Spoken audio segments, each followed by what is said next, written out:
आप देख रहे हैं भारत अखंड न्यूज़ 24/7 सत्य की खोज में। गुजरात के गृह मंत्री हर्ष संघवी जी वलसाड़ के दादिया फरियार में गणेश जी के पंडाल में दर्शन करने आए हुए थे और वलसाड़ के सांसद धवल भाई पटेल और एमएलए भरत भाई पटेल जी आए और गणेश जी के दर्शन किए और उनका आशीर्वाद लिया।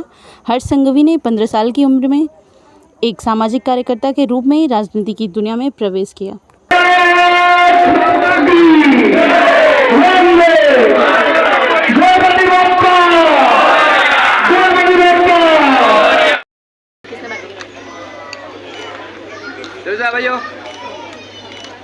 Thank you. આમાંનો એક બી યુવાન ભૂલથી બી આ ડ્રગ્સના દૂષણની ચંગુલમાં ફસાઈને તેની જવાબદારી આપ સૌ લોકોની છે અને આ વલસાડ પોલીસની છે। આપણે સૌએ લડી લેવાનું છે। આપણા સમાજને ખોખલો કરવા માટે ષડયંત્ર રચનાર લોકો આપણા રાજ્યના યુવાનને ખોખલો કરવા માટે મહેનત કરનાર આ બધા લોકોને એક પછી એક ગુજરાતના ખૂણે ખૂણેથી પકડીને જેલના હવાલે કરવાના છે। પરંતુ આપણા રાજ્યમાં આપણે ડ્રગ્સ નહીં ઘૂસવાની। બોલો બધા તૈયાર છો? બધા સહયોગ કરશો તો ગણપતિજીના હાથમાં તમે ગદા રાખો નહીં? ત્રિશુલ છે, કમલ તો છે જ ભાઈ, કમલ તો છે। કમલ તો ચારે તરફ છે કારણ કે ગણપતિજી ચારે તરફ છે। બીજું મારે કઈ કેવું નથી। પરંતુ આપ સૌની સેવામાં અને આપણે સૌએ સાથે મળીને ગદા હાથમાં રાખવાની।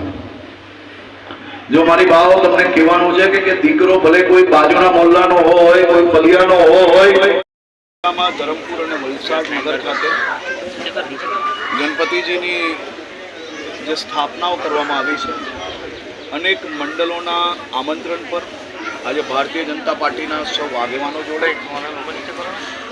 બપ્પાના ચરણોમાં વંદન કરીને લોકોને મળવાનો અવસર પ્રાપ્ત થયો છે।